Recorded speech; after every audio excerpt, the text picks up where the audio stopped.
Dans l'actualité, ce 21 mai, création bientôt d'une fondation à l'université de Grand Bassam.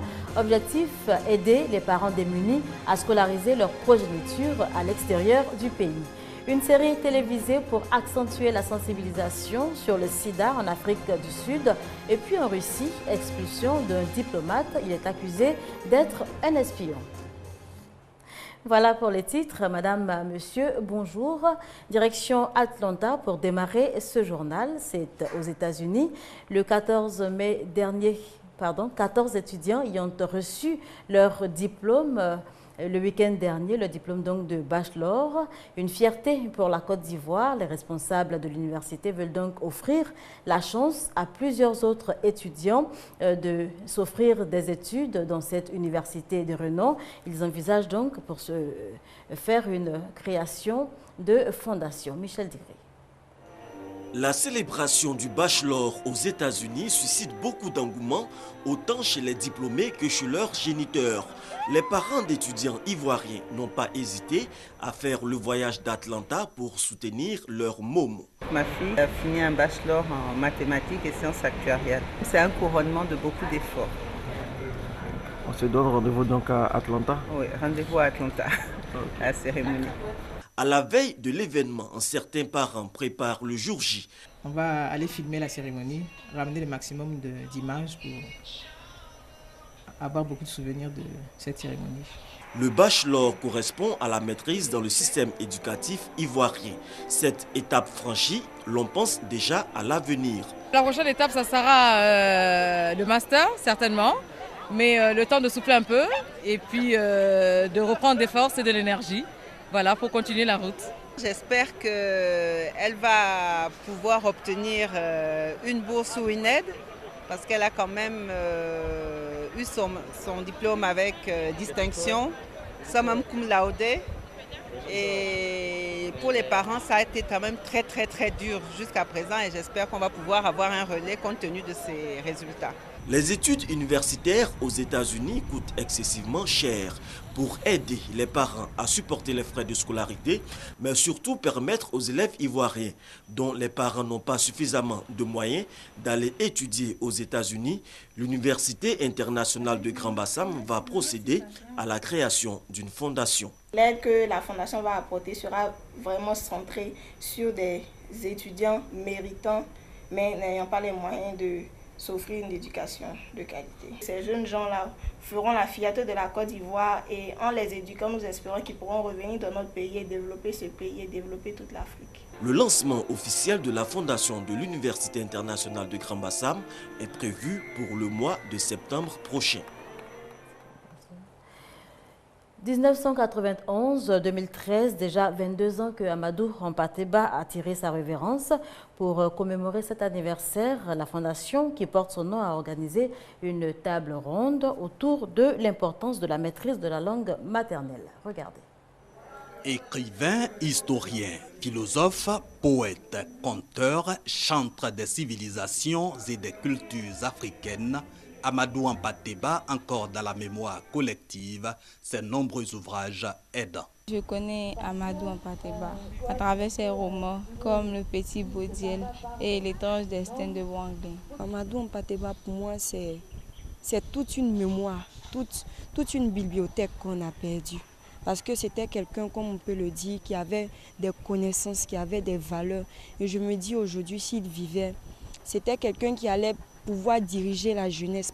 Dommage, eh bien dommage, puisque la bibliothèque Hampâté-Bâ a brûlé en 1991 sans avoir pu mettre à disposition les résultats de ses recherches pour montrer la langue vernaculaire comme utile dans la maîtrise du français. Il estimait que ces langues africaines avaient des idiomes et qu'elles étaient imagées et qu'on pouvait garder cette originalité tout en exprimant dans cette langue française.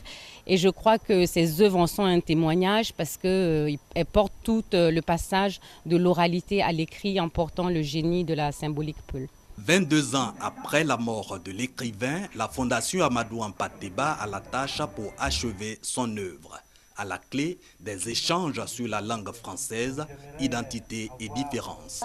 Les intervenants décortiquent ce thème sous 4 aspects, du jeu du langage à l'apport des langues maternelles dans le parler des autres langues, en passant par la langue comme moyen d'exercice d'un pouvoir. Conclusion, mieux on parle sa langue, apte est-on à maîtriser une langue étrangère. Les panélistes invitent donc à la promotion des langues vernaculaires à la suite de Amadou Ampateba, ce maître de la parole qui a eu ce mérite de manipuler le français grâce à sa grande maîtrise de sa propre langue. C'était un reportage signé Léon Brou de La Première. Pose de la première pierre d'une gare routière à l'emplacement de l'ancienne casse d'Adjamé. C'est un cadeau du gouvernement ivoirien aux transporteurs de Côte d'Ivoire. Ils sont désormais unis au sein du Haut Conseil du patronat des entreprises de transport routier de Côte d'Ivoire. Et la pose de cette première pierre aura donc lieu le jeudi prochain. La grippe humaine, un véritable problème de santé publique. Les experts se forment donc pour assurer la surveillance de cette maladie. La grippe est une maladie infectieuse et contagieuse causée par un virus qui s'attaque au système respiratoire. Elle se répercute dans tout l'organisme et dure normalement 3 à 7 jours. Les symptômes se résument dans ce qu'on appelle le syndrome grippal, c'est-à-dire un ensemble de signes qui sont constitués de fièvre, de courbature, de céphalée, de signes qui évoquent une maladie infectieuse qu'on retrouve de façon, sont des signes généraux qu'on peut retrouver dans plusieurs maladies. La grippe est un véritable problème de santé publique en Afrique.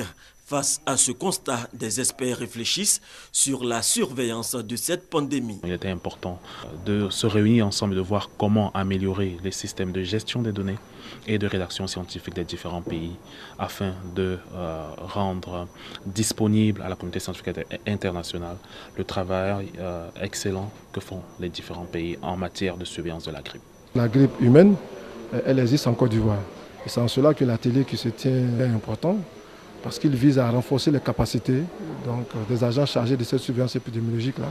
10 pays de l'Afrique de l'Ouest bénéficient d'une assistance technique des États-Unis dans le cadre de la lutte contre la grippe.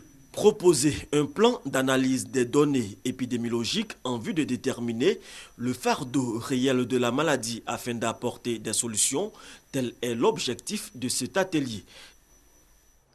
Intéressons-nous à présent à cette journée de sensibilisation de l'étudiant organisée par la communauté des élèves et étudiants musulmans de Côte d'Ivoire. Les participants ont été sensibilisés sur la culture de la non-violence. Redonner à l'université ses lettres de noblesse, c'est la mission que s'est assignée la communauté des élèves et étudiants musulmans de Côte d'Ivoire à travers ces journées de sensibilisation de l'étudiant. Objectif, instruire les différents acteurs du système universitaire sur les maux susceptibles de compromettre le bon fonctionnement de l'université. Ces journées ont pour objectif d'identifier les problèmes qui minent l'université dans son fonctionnement et qui pourraient être aussi une entrave à l'avenir même de l'étudiant. Pour cette première édition des JSE, un coin de voile a été levé sur la problématique de l'insertion socio-professionnelle des étudiants après l'obtention de leur diplôme. L'étudiant doit, quand il a acquis cette formation, il doit continuer. Les enseignants ouvrent des pistes à l'étudiant d'aller dans les pistes, en allant dans la bibliothèque, en allant dans tous les endroits où il peut trouver de la matière pour renforcer son cours, pour bien comprendre de quoi l'enseignant parlait. Et donc ceci, c'est au niveau essentiel. Et pour y arriver, selon le conférencier, l'étudiant doit se départir de tout acte qui pourrait impacter négativement sur son image au niveau du marché de l'emploi. C'était un reportage signé Hamza Diaby. Parlons sport à présent avec Sébastien Ounien. La fête du sport s'est achevée en Côte d'Ivoire sur de bonnes notes, nous dit-il. Une rencontre d'échange et un mini-marathon ont marqué l'événement. Les anciennes gloires du sport féminin et la jeune génération ont été échangées avec Tegla Leroux, multiple champion du monde d'athlétisme. Femmes, sport et leadership en Afrique étaient au menu de cette rencontre. Les anciennes gloires ont demandé à la nouvelle génération de privilégier leur art par rapport aux intérêts matériels et financiers. Teglalo Roup a exhorté ses sœurs à la patience, au goût de l'effort et au travail bien fait, seule voie pour réussir une carrière professionnelle. Du 16 au 18 mai 2013, les fédérations sportives ont procédé à des démonstrations de karaté, de natation, de freestyle. Le mini-marathon a réuni plus de 500 jeunes filles autour de la championne du monde d'athlétisme, Teglalo Roup. Mini-marathon placé sous le signe de la paix et de la cohésion sociale. Du parc des sports de Treichville, la course s'est arrêtée à la place de la République. Le sida continue de sévir dans le monde. Malgré les efforts fournis pour l'éradiquer, le mal persiste et personne n'est à l'abri. Pour donc accentuer la sensibilisation, une fondation américaine a décidé de lancer une série qui parle de la maladie. C'est en Afrique du Sud.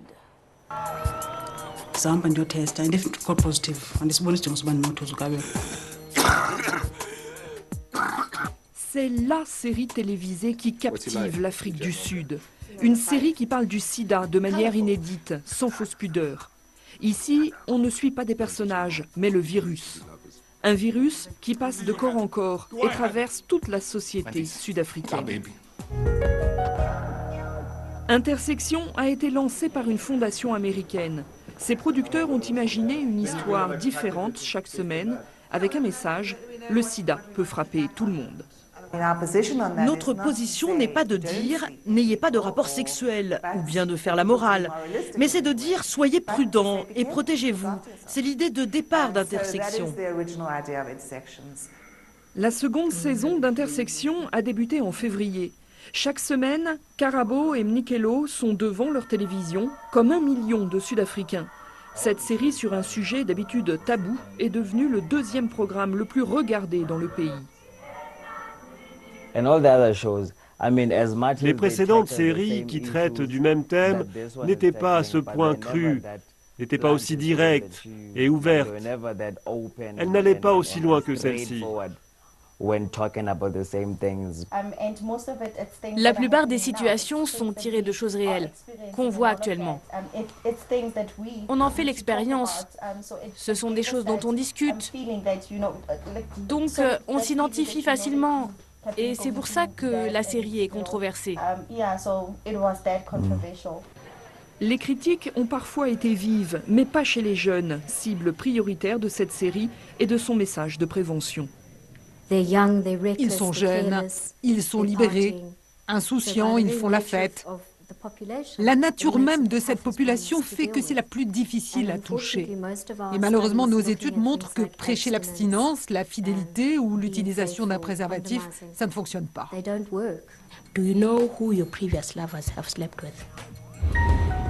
Aujourd'hui, en Afrique du Sud, près de 20% des adultes sont séropositifs. En Syrie, les combats s'accentuent entre la rébellion et les troupes de Bachar el-Assad. Les troupes de Bachar el-Assad qui disent gagner du terrain. Lors des combats, elles disent avoir repris une ville à la frontière libanaise. L'armée syrienne affirme avoir repris le contrôle d'Al-Qousser à la frontière libanaise. La ville de 30 000 habitants, centre névralgique de la rébellion, serait tombée suite à une offensive des troupes de Bachar al-Assad, épaulée par le Hezbollah en première ligne lors de ces combats. Selon une source militaire syrienne, l'armée se dirigerait désormais vers le secteur nord où seraient retranchés les rebelles qui tenaient la ville depuis plus d'1 an. Et puis, arrêté le 14 mai dernier, Ryan Fogel, diplomate russe, a été tout simplement expulsé. Il est accusé d'être un espion. Déclaré persona non grata par Moscou, le diplomate américain Ryan Fogel vient d'être expulsé de Russie. Il avait été arrêté le 14 mai dernier, accusé d'être un espion et d'avoir tenté de recruter un citoyen russe pour le compte de la CIA. Et c'est ici qu'on s'arrête pour cette édition. Merci de nous avoir suivis. Prochain rendez-vous de l'information, n'oubliez pas, 19h30.